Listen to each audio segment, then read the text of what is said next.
my channel. This is Rishika MBBS first year student in Vardhman Mahavir medical college and Safdarjung hospital. So इससे last video में मैंने share की थी वो स्ट्रेटजीज जो मैंने नीट से 2 महीने पहले फॉलो की थी, और आज की वीडियो में मैं वो चीजें शेयर करने वाली हूँ जो बच्चे नीट 2025 का एग्जाम नहीं देने वाले हैं, सिर्फ बोर्ड्स के एग्जाम्स देंगे और नीट 2026 के लिए वो लोग तैयारी करने वाले हैं. जो लोग स्पेशली ड्रॉपर हैं, क्योंकि मैं भी एक ड्रॉपर थी, तो 2 साल का सिलेबस 1 साल में करने के लिए बहुत ज्यादा चीजें आपको कॉम्प्रोमाइज और सेट करनी पड़ती है. इसके लिए सबसे पहली चीज देखो, आपका नवंबर दिसंबर तक जनरली सिलेबस हो जाना चाहिए. अगर आप मई में एग्जाम है, देन आप अगर जून से भी स्टार्टिंग करते हैं प्रेशंस, अगर तो मोस्ट प्रोबेबली नवंबर दिसंबर तक आपका सिलेबस कंप्लीट होना चाहिए. सबसे पहले देखो, अलग अलग कोचिंग इंस्टीट्यूट्स में अलग अलग तरीके से सिलेबस कराया जाता है. कुछ लोग जनवरी तक भी चले जाते हैं, कुछ लोग नवंबर से भी पहले कंप्लीट करा देते हैं. सबसे पहली चीज ये है कि आपके जो कोचिंग इंस्टीट्यूट वाले हैं या फिर आप ऑनलाइन भी अगर प्रिपेयर कर रहे हैं तो अपने साथ साथ सिलेबस करना. ऐसा नहीं है कि बहुत ज्यादा बैकलॉग आ जाए. अगर बैकलॉग आएगा तो बहुत प्रॉब्लम हो जाएगी आगे. अगर आपको 700 नंबर लेना है तो आपको बहुत एक्स्ट्रा मेहनत करनी पड़ेगी. कोई भी आप टॉपिक ऐसे नहीं छोड़ सकते हो जो आपको ये लगे कि ये टफ है और ये छोड़ देना चाहिए, नीट में नहीं आता. आज के टाइम पे ऐसा कुछ भी नहीं है. कोई भी ऐसा टॉपिक आ जाता है जो आपको लगता है कि नहीं आएगा, तो सारी चीजें आपको करनी पड़ेंगी. तो देखो, सबसे पहली चीज क्या है, आपके जो भी जहां से भी रिसोर्सेज हैं आपके, जहां से भी आप नीट की तैयारी कर रहे हैं, साथ साथ आपको सारा सिलेबस करना है. कोई भी बैकलॉग नहीं रखना है. अगर हो भी जाता है इन केस, तो आपको बैकलॉग भी कैसे क्लियर करना है इसकी वीडियो में मैं बना दूंगी कि मैं कैसे चीजों को हैंडल करती थी. सेकेंड चीज, इन केस आपका नवंबर तक सिलेबस कंप्लीट नहीं होता है तो आपको क्या करना है कि जनवरी, आपको मिड ऑफ जनवरी मान के चलना है कि आपको 1.5 महीने में कैसे ना कैसे सिलेबस कंप्लीट करना ही है. तीसरी चीज देखो, अगर नवंबर दिसंबर तक आपका सिलेबस कंप्लीट हो जाता है तो इसका ये फायदा रहता है, जैसे मैंने नवंबर मिड दिसंबर तक मैंने अपना सारा सिलेबस कंप्लीट कर लिया था. उसके बाद मैंने जैसे रिवीजन करनी शुरू की तो मुझे ये चीजें क्लियर हो गई थी कि कौन से ऐसे चैप्टर्स हैं जो मुझे बहुत अभी भी वीक फील हो रहे हैं. जैसे फैब में हमारे गोर्स होते थे, इन ग्रुप सीकर, तो मैं क्या करती थी गोर्स के टाइम पे वो टॉपिक्स जो फिजिक्स है या केमिस्ट्री में है, वो टॉपिक्स अपने क्लियर करती थी जो मुझे बहुत टफ लगते थे, मुझे नहीं आ रहे थे. क्योंकि देखो, लास्ट के 2 महीने में आपके पास इतना टाइम नहीं होता है कि आप वो चीजें करने बैठ जाओ जो बहुत टफ है और अब आपको बहुत टाइम टेकिंग है, तो आप वो चीजें नहीं कर सकते क्योंकि आपको रिवीजन भी करनी है. तो फिर मिड दिसंबर तक सिलेबस कर लिया था मैंने. देन मैंने वो टॉपिक्स उठाने शुरू कर दिए, उनको टाइम देना शुरू कर दिया जो टॉपिक्स ज्यादा मुझे लग रहा है कि नहीं होंगे मुझसे, एंड में मैं बहुत ज्यादा कंफ्यूज हो जाऊंगी. मैंने वो टॉपिक्स किए. तो फैब के एंड तक मैंने रिवीजन भी एक बार कर लिया था अच्छे टॉपिक्स का, जो हैवी टॉपिक्स है या फिर जो ज्यादा लेंथी चैप्टर्स है. जैसे जेनेटिक्स हो गई, वो बहुत ऐसे लगती थी मुझे कि मैं लास्ट तक भूल जाऊंगी, तो मुझे बार बार रिवाइज करती थी.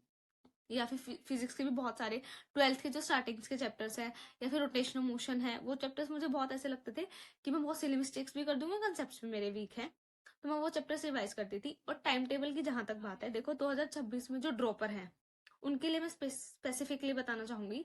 मैं क्या करती थी, जैसे मेरी मॉर्निंग की क्लासेस होती थी, मेरे सुबह 6 बजे से 12 बजे तक क्लासेस होती थी. 12 बजे आने के बाद मैं लंच करती थी. लंच करने के बाद मैं आधा घंटा पौना घंटा रेस्ट करती थी. मैं 1:30 या 2 लास्ट 2 बजे तक पढ़ने बैठ जाती थी. जो बच्चे लाइब्रेरी जाते हैं वो भी अच्छा है, अगर आप अपने रूम में भी पढ़ सकते हो तो वो भी अच्छा है, बट प्रोडक्टिव होनी चाहिए. अगर आप 4 घंटे भी पढ़ रहे हो तो प्रोडक्टिवली पढ़ो. ऐसा नहीं है आप 8 घंटे पढ़ रहे हो बट उसका आउटकम बिल्कुल जीरो है. मैं क्या करती थी, आने के बाद क्लास से अपना 2 बजे पढ़ने बैठ जाती थी. 2 बजे से पढ़ना शुरू करती थी. मैं पहले वो चीजें करती थी जो क्लास में आज कराई है, डेली का डेली. देखो, अगर आप कुछ एक्स्ट्रा नहीं कर पा रहे हो कोई प्रॉब्लम नहीं है, बट आपने जो डेली का डेली है वो भी नहीं किया तो बहुत प्रॉब्लम हो जाती है. एक बार बैकलॉग आने के बाद है ना, आप ना तो पीछे की क्लियर कर पाते हो चीजें, ना आप आगे की जा पाते हो, तो बहुत दिक्कत हो जाएगी. तो मैं ये करती थी कि डेली का डेली करती थी. इन केस कभी मैं घर जा रही हूँ या हॉलीडेज है, मेरी वेकेशन है, कुछ भी है और मेरा बैकलॉग हो रहा है, तो मैं एक्स्ट्रा टाइम निकालती थी उसके लिए भी. तो मैं ज्यादा से ज्यादा यही कोशिश करनी है कि डेली का काम डेली हो जाए. सेकेंड चीज ये करना होता है, जैसे 3 घंटे 4 घंटे मैक्सिमम लगते हैं, उसके बाद मैं एक ब्रेक लेती थी. देन मैं लाइब्रेरी से वापस आ जाती थी. मैं अपने रूम पे आने के बाद मैं वो चीजें करती थी, वो टॉपिक्स उठाना शुरू कर देती थी जो बहुत पहले हो चुके हैं. देखो, शुरू के 2-3 महीने तो ऑब्वियसली यही रहता है कि आप नए नए टॉपिक्स ही पढ़ते हो. उसके बाद 2-2.5 महीने बाद इतना सिलेबस हो जाता है कि आपके पास कुछ ना कुछ रिवीजन करने के लिए होता है. तो मैं फिर वो चीजें रिवाइज कर, अगर मेरे पास एक्स्ट्रा 2 घंटे भी हैं या 3 घंटे भी हैं, तो मैं वो चीजें रिवाइज करती थी जो पहले हो चुका है. क्योंकि बहुत जल्दी 11th करा देते हैं और फिर सडनली 12th शुरू हो जाती है, या कुछ टॉपिक्स ऐसे भी होते हैं जो 11th के बीच में 12th के कराना शुरू हो जाते हैं. तो उसमें बहुत प्रॉब्लम आ जाती है फिर, क्योंकि आप 2 साल का सिलेबस 1 साल में कर रहे हो. तो मुझे बहुत प्रॉब्लम होती थी इस चीज में. तो मैं क्या करती थी कि जैसे हमारी 11th चल रही है, 11th खत्म हुई, मैंने साथ साथ 11th में टाइम निकाल के रिवाइज की। देन जैसे 12th शुरू होती थी तो मैं टाइम निकाल के 11th के वो टॉपिक्स, सेलेक्टिव टॉपिक्स उठा के रिवाइज करती थी जो मुझे ऐसा लगता था कि मैं भूल गई हूँ। थर्ड चीज मैं ये करती थी कि जैसे डेली का काम डेली लिखती थी कि मुझे ये करना है। अगर उनमें से कोई चीज मेरे से नहीं हुई तो उसके बाद ये रहता था कि नेक्स्ट डे एक प्रेशर फील होता था कि मैंने कल वाला काम नहीं किया तो मुझे आज दोबारा करना है। तो ये हैबिट भी मेरी काफी थी कि मैं डेली का काम डेली लिखती थी कि मुझे आज ये टॉपिक्स कवर करने हैं।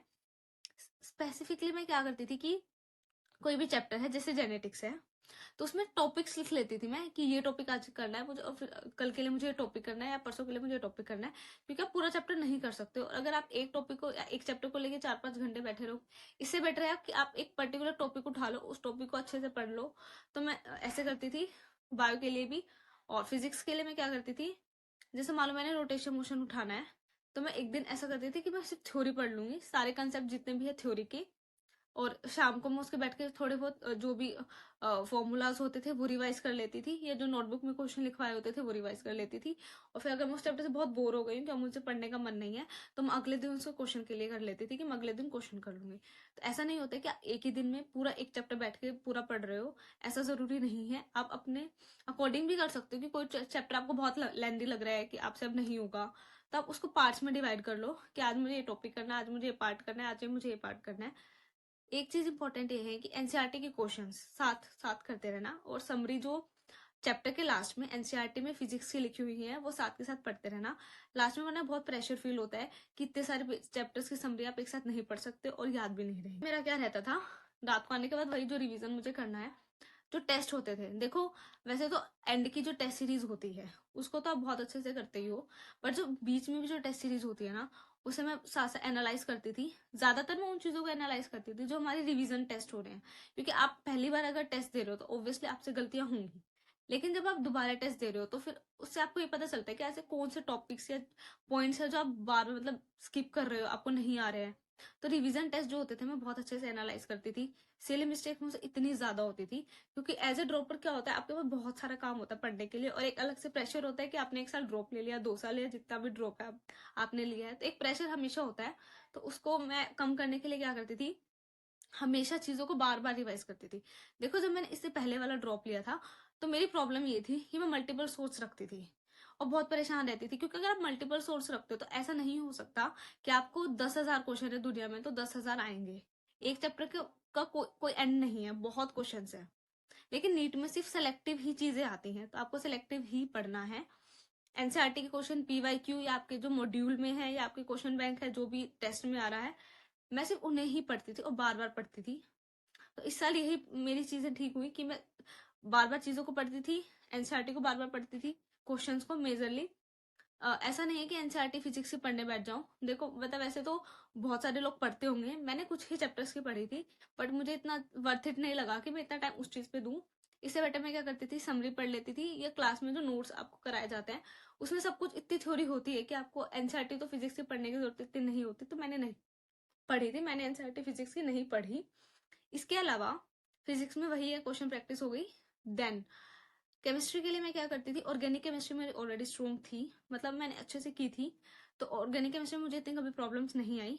मुझे फिजिकल केमिस्ट्री में प्रॉब्लम आती थी, मुझे फॉर्मूले याद नहीं होते थे, तो मैंने उनको एक शीट पे अलग से फिजिकल केमिस्ट्री के सारे फॉर्मूले लिख लिए, सारे कंसेप्ट लिख लिए, सारी चीजें लिख ली ताकि मैं उन्हें बार बार रिवाइज कर सकूं। इनऑर्गेनिक के लिए ऑनेस्टली स्पीकिंग मैंने एनसीईआरटी बार बार नहीं पढ़ी, मैंने उनके नोट्स बार बार पढ़े हैं। एनसीईआरटी देखो 12th का जो पी ब्लॉक है वो इतना बड़ा है कि आप उसको 10,000 बार भी पढ़ लोगे ना तब भी आप उतने अच्छे से याद नहीं कर सकते। कुछ बच्चे हैं जो बहुत अच्छे से उसे याद कर लेते हैं, मुझसे याद नहीं होता था, तो मैंने उसके नोट्स बना लिए थे, मेरे जो क्लास नोट्स थे उनको ही बार बार देखो। मैंने उसको इतनी बार देखा उन चीजों को, क्योंकि इनऑर्गेनिक केमिस्ट्री की बहुत सिलेक्टिव चीजें हैं जो बार बार रिपीट होती हैं पेपर में, तो मैं उन्हें ही बार बार देखती थी। और पूरे साल में इतने सारे क्वेश्चन इनऑर्गेनिक के देखने के बाद एंड तक आते आते वो क्वेश्चन ही याद हो जाते हैं कि हाँ इसका तो यही आंसर होगा। उस क्वेश्चन को बार बार ऐसे घुमाया जाता है बस, लेकिन होता वही है। इनऑर्गेनिक केमिस्ट्री में ऐसा कुछ भी नहीं है कि आपको बहुत कुछ याद करना है, आपको बहुत लिमिटेड सी चीजें हैं जो याद करनी है और उनके सिंपल से कंसेप्ट हैं। केमिस्ट्री के लिए मेरा ये रहता था। बायो में मेरा क्या होता था कि सिली मिस्टेक तो बहुत हद से ज्यादा, जैसे ओड वन आउट हो गया, ट्रू फॉल्स हो गए, इन चीजों में बहुत गलती करती थी। क्वेश्चन पढ़ा, आंसर में घूम गई कि क्या था, क्वेश्चन भूल गई और कुछ भी टिक करके आ गई। ऐसा होता है कि आपको आता सब है लेकिन आप क्वेश्चंस नहीं कर पाते हो। इसके लिए मैं क्या करती थी कि जो क्वेश्चंस मेरे गलत हो रहे हैं, जिस टॉपिक से गलत हो रहे हैं, उस टॉपिक को अलग से मार्क कर लिया कि इस टॉपिक के मेरे क्वेश्चन गलत हो रहे हैं। जिसके मेरे कंसेप्ट कमजोर हैं या जिन जिन टॉपिक्स को मैं याद ही नहीं कर पा रही, मैं रिटेन ही नहीं कर पा रही, मैं उनको अलग मार्क कर लेती थी कि ये मेरे को याद ही नहीं हो रहा। तो इन दो चीजों में बहुत डिफरेंस है। एक आपको चीज आ रही है, आपकी सिली मिस्टेक्स हो रही है, एक आपको वो टॉपिक ही नहीं याद होता, आप भूल जाते हो, आपको टॉपिक ही नहीं आता। तो वो दोनों चीजें भी अलग अलग तरीके से मैं हैंडल करती थी। और जिन टॉपिक्स को मैं ऑलरेडी मुझे आते हैं उन्हें भी मैं टाइम देती थी। ऐसा नहीं है सुपरफिशियली पढ़ के चीजें खराब कर ली बस चलो हो गया हो गया, ऐसा नहीं करना है। देखो अगर 700 नंबर लाना है तो आपको हर चीज को इक्वली इंपॉर्टेंस देनी पड़ेगी, हर चीज को अच्छे से पढ़ना पड़ेगा। कोई चीज आप ऐसे नहीं सोच सकते हो कि ये तो नहीं आती नीट में, यार टफ है मैं छोड़ देता हूँ, ऐसा नहीं करना है। आपको सारी चीजें पढ़नी, आपके पास बहुत टाइम है अगर आप नीट 2026 के लिए प्रिपेयर कर रहे हो तो। इसके अलावा जो भी है, मैंने प्रीवियस वीडियो में काफी टिप्स बता दी थी। This is will be useful for you guys. इसके अलावा कोई भी डाउट्स हो तो आप कमेंट सेक्शन में बता दीजिएगा। Okay, this is all for the day, bye bye.